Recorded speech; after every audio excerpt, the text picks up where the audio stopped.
Seguimos con 12 grados de temperatura en la ciudad de Buenos Aires. Vamos a charlar con Claudio Lozano, que les recuerdo es economista, es presidente nacional de Unidad Popular y coordinador del Instituto de Pensamiento y Políticas Públicas. Siempre que lo convocamos está para charlar, analizar la realidad económica, que es tan dura en el día a día, en la micro. Nosotros te lo venimos contando hace semanas, meses. Pero bueno, el presidente Milei y el gobierno entienden que la macro la están arreglando y que en algún momento vendrá a regar para abajo en la micro. Bueno, vamos a preguntarle a Claudio si esto es real o nos estamos pegando de frente contra un iceberg. Claudio, buen día. Maximiliano Lecky te saluda. ¿Cómo andás? ¿Qué tal, Máximo? ¿Cómo estás? Un gusto saludarlos. Siempre un placer charlar contigo. Bueno, Claudio, ¿qué análisis haces de la situación económica actual? Mirá, que básicamente que la estrategia que estaba en curso, que era una estrategia de, digamos, por un lado de destrucción de las condiciones de vida de nuestra sociedad sobre la base de los impactos que la política venía teniendo en términos de caída de los ingresos, condiciones del ajuste sobre el gasto público, destrucción de la actividad, aumento del desempleo y expansión de la pobreza, que es básicamente lo que ha venido ocurriendo desde que asumió Milei, en donde lo único que aparece como una suerte de, entre comillas, éxito relativo, es el hecho de haber bajado, digamos, logrado una evolución descendente de la tasa de inflación que se ubica, con todos estos costos que acabo de mencionar, aproximadamente en torno a la mitad de lo que la teníamos en el marco del último año del gobierno anterior. O sea, durante el gobierno de Alberto Fernández, para el 2023, la tasa de inflación estaba entre el 8 y el 9% mensual. La tasa de inflación que tenemos hoy está entre el 4 y el 5% mensual aproximadamente.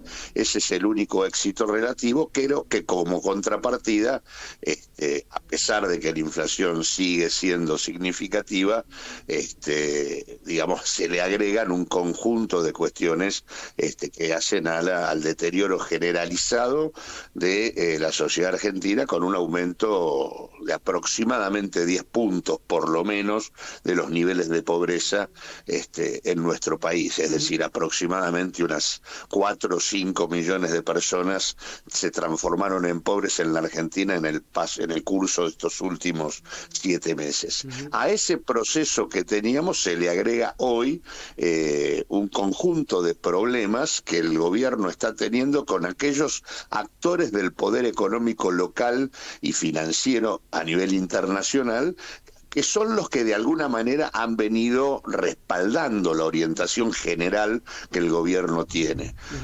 manteniendo distancia respecto al planteo de fondo que tiene la política oficial, que es el planteo de la dolarización. O sea, tanto el poder económico local como el Fondo Monetario Internacional no han tenido en general una visión positiva de esa definición, que es una definición que viene teniendo el gobierno desde que asumió y que ha dado pasos en esa dirección y que cada tanto la vuelve a poner sobre la mesa. Desde mayo, Milei en distintas conferencias volvió a plantear el tema de la dolarización y ha puesto en marcha una serie de medidas que han tenido un impacto sustancialmente negativo en la relación con sus factores de poder, básicamente porque estos le venían marcando una agenda, fundamentalmente el fondo, y por cierto también los exportadores y grandes productores rurales, respecto a la necesidad de recomponer el retraso cambiario, la necesidad de subir la tasa de interés en términos reales positivos y al mismo tiempo seguir reduciendo subsidios y aumentando tarifas. Básicamente esas son los planteos centrales que estos sectores le vienen haciendo como corrección necesaria a la política económica que Milei lleva adelante. Milei Milei y Caputo, en las definiciones últimas, lo que han hecho es exactamente lo contrario. No han tomado ninguna definición en materia cambiaria, excepto ratificar que van a seguir con la situación actual. Obviamente esto no está bien tomado ni por el fondo, ni por los acreedores, ni por los exportadores, y al mismo tiempo, al mismo tiempo lo que ha hecho es poner en cuestión la capacidad de pago y la capacidad de respaldar al sistema financiero que tiene esta política. En primer lugar, los plazos fijos de las empresas y las personas que venían teniendo como respaldo los fondos que los bancos colocaban en el Banco Central como deuda. Esa deuda, que es una deuda muy significativa, del ELIX, de Notalix y de Pases, se pasó completamente a la cabeza del Tesoro. Esto, para un Tesoro, una administración nacional que está absolutamente endeudada, a la cual la deuda durante estos 6 meses le creció en 65.000 millones de dólares, y le agregan con esta definición unos 12.000 millones de dólares más. Consecuentemente, la preocupación de los bancos frente a esto es la capacidad de poder seguir sosteniendo la liquidez y la situación patrimonial que ellos tienen. Consecuentemente, se dieron a partir de allí los remesones cambiarios que existieron en las últimas semanas. Espera, Claudio. Este es el primer punto. Y el otro punto... Claudio, te hago una pregunta ahí. ¿El temor de los bancos es la liquidez en pesos? El primer temor es la liquidez en pesos, porque ahora, a diferencia de lo que pasaba anteriormente, esa liquidez tiene que estar sostenida, mejor dicho, la renta que los bancos cobraban del Banco Central y con la cual sostenían la rentabilidad de los plazos fijos, tanto de las personas como de las empresas, pasa a depender ahora del superávit fiscal, de un superávit fiscal trucho, como el que vienen teniendo hasta acá, que se basa en la postergación de pagos, porque en realidad la recaudación no permite sostener este financiamiento, este superávit, y de hecho objetivamente, si uno toma el balance fiscal a junio, es mayor la cantidad de pagos postergados que el superávit financiero que el gobierno publica. Por lo tanto, efectivamente, como ocurre en cualquier contexto de caída de la actividad económica y consecuentemente caída de la recaudación, eso hace cada vez más difícil sustentar un proceso de ajuste, porque todos los días el ajuste queda corto, porque mi recaudación cae.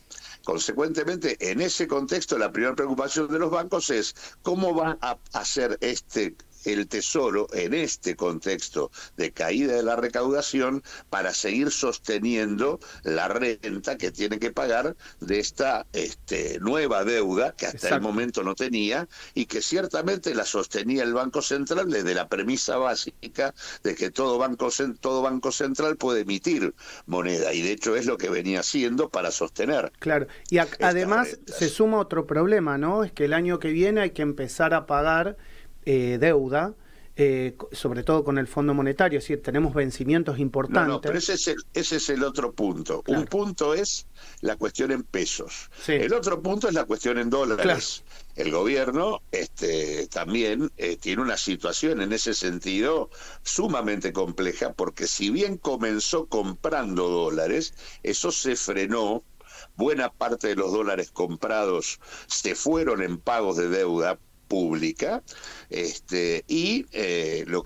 incluso hoy está volviendo a tener reservas negativas, y además tiene pendientes pagos de importaciones que están en niveles bajísimos por la caída de la actividad, pero que aún en este contexto de caída de la actividad hay importaciones impagas por aproximadamente 13.000 millones de dólares. Consecuentemente, en ese contexto, en donde el reclamo de los exportadores y de los productores rurales más importantes es liquido si me devaluás, eso hace que el gobierno no esté comprando divisas en este contexto, enero, que esté pasando el periodo de mayor liquidación de la cosecha, que es el periodo entre abril y septiembre, sin que se logren niveles importantes. Estamos en niveles similares a los del año pasado, cuando en realidad el año pasado hubo sequía. Claro.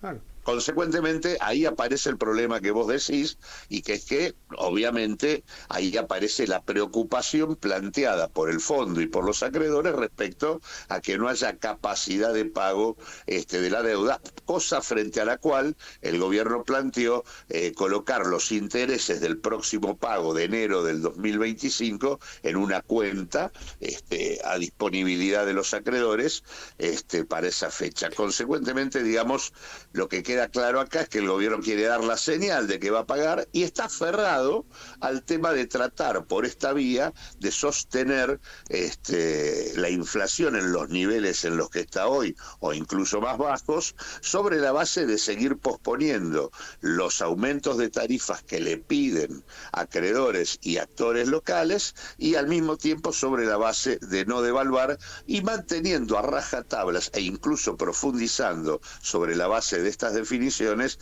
el cuadro recesivo de la economía argentina, en una estrategia de aguante, en la perspectiva de,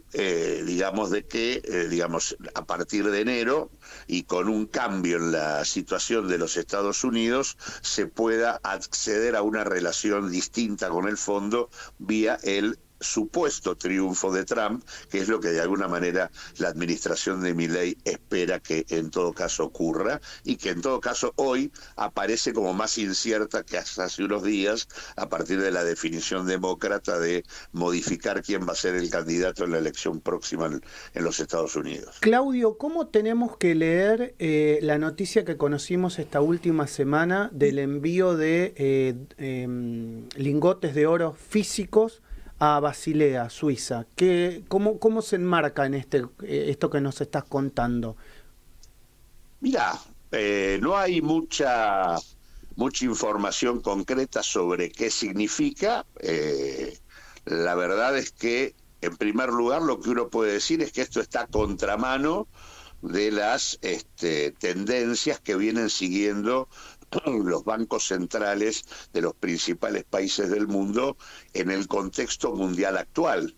En este contexto de incertidumbre a nivel mundial y dada la revaluación del oro, en general hay una tendencia a acumular oro, no a ponerlo fuera de sus países, digamos, ni darlo como garantía de inversión de otro tipo de inversiones y de rentabilidades. Así que en este sentido, la primera cosa preocupante es que la tendencia no es la que el momento mundial en todo caso requiere. La segunda es que efectivamente en el contexto de, falta de dólares que tiene la economía argentina, y donde aparentemente lo que la Argentina mantiene es unas reservas en oro equivalentes a 4.700 millones de dólares, que estas reservas en oro estén siendo utilizadas como garantía para algún tipo de línea de crédito que le pueda facilitar el tránsito, que por cierto es largo, entre el momento actual y la eventual posibilidad de un cambio en la relación con el fondo, que concretamente desde la perspectiva del gobierno lo que busca es acceder a un nivel de fondos frescos entre 10.000 y 15.000 millones de dólares que le permitieran avanzar en el proceso de dolarización. Lo más grave de la discusión actual de la Argentina es que estamos entrampados en una discusión lamentable entre una estrategia de un gobierno profundamente autoritario, cuya perspectiva es el deterioro de las condiciones de vida, el saqueo de nuestros recursos y también un componente muy claro de disolución nacional, Y por otro lado, como alternativa, aparecen correcciones promovidas por el fondo y sostenidas también por varios de los actores del poder económico local, que incluyen devaluación, aumento de tarifas, y consecuentemente mayor profundización del ajuste y de la recesión.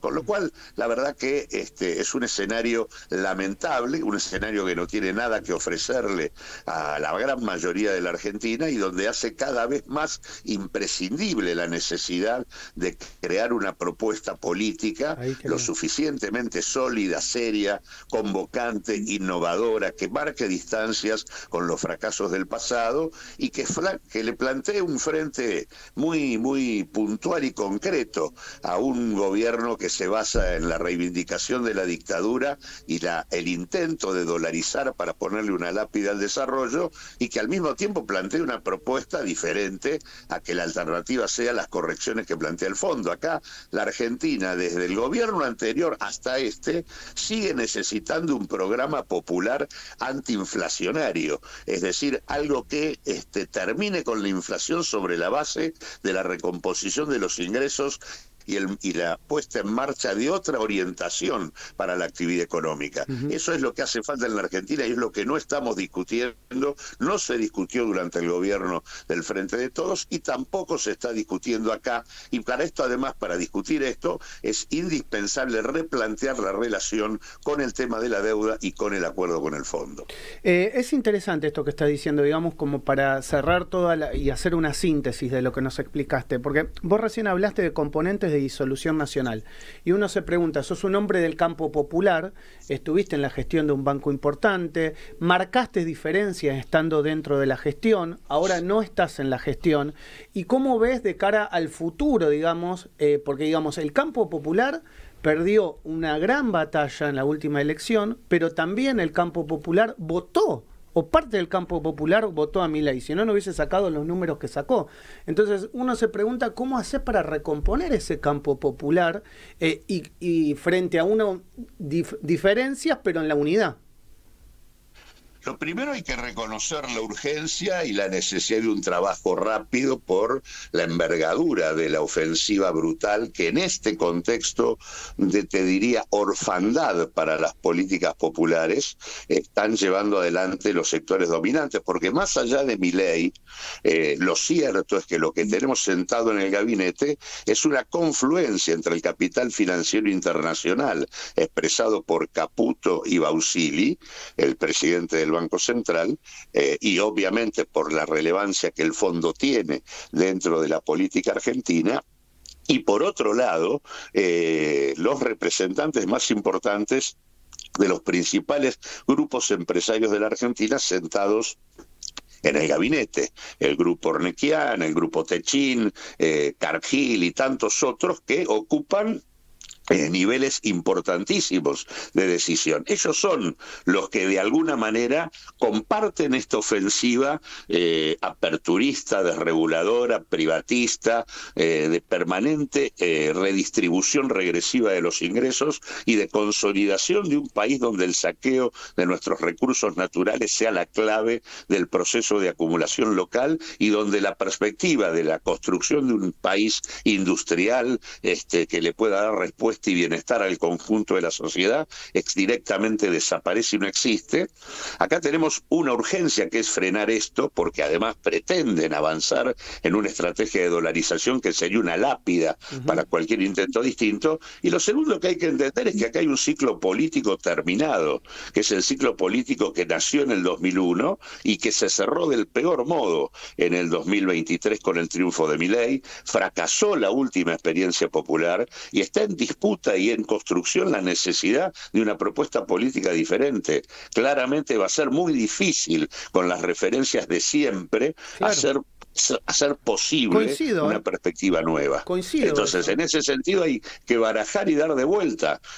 Hay una responsabilidad sobre las fuerzas del campo popular, del campo nacional, de plantear una perspectiva distinta, que claramente ponga en cuestión las cosas que hicieron y que dieron lugar al fracaso. Y entre ellas, yo te diría que, en primer lugar, todas las experiencias populares posteriores a la dictadura y al 2001 en particular, no reconocieron en profundidad las transformaciones que la Argentina ha vivido y han aplicado en general políticas que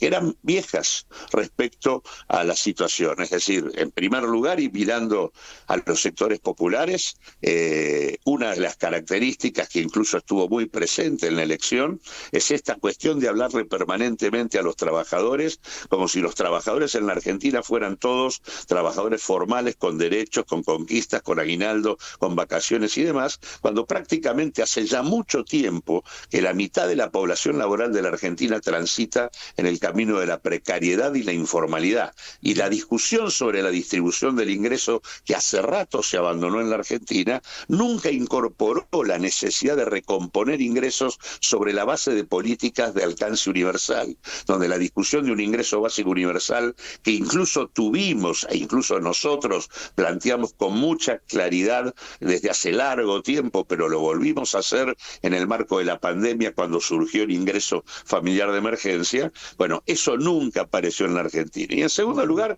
el otro gran tema es la deuda, pero la deuda no solamente como la cantidad de plata que debemos, sino la deuda como lógica de endeudamiento perpetuo en el marco de la sociedad argentina y como lógica de acumulación de nuestro país, porque en torno a la deuda se ha ido configurando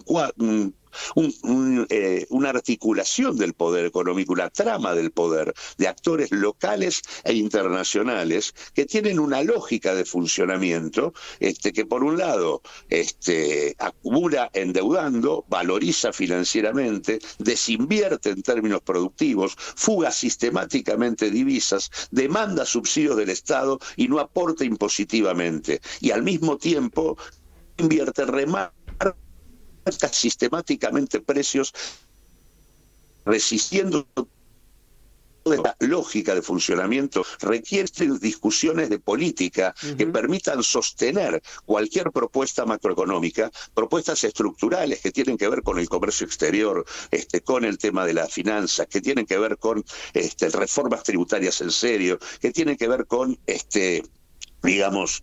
distintos tópicos de la discusión económica que están claramente abandonadas. Nosotros no podemos discutir un programa popular antiinflacionario sin tener control efectivo, por ejemplo, sobre la oferta de divisas. Y para tener control sobre la oferta de divisas hay que discutir algo que funciona hace rato y cada vez más, que es la declaración que nosotros accedemos al conocimiento de las divisas que la Argentina incorpora a partir de la declaración jurada de las empresas. Okay. Y eso implica modificar de cuajo el tipo de vínculo que el Estado tiene con una clave principal para el ordenamiento del país. Así que lo que tenemos que hacer es discutir en serio otras cosas. No se puede seguir sosteniendo que solo podemos tener un tipo de relación con el fondo, que es aceptar estrategias de ajuste inflacionario como las que el fondo está planteando hoy y planteó en el gobierno anterior.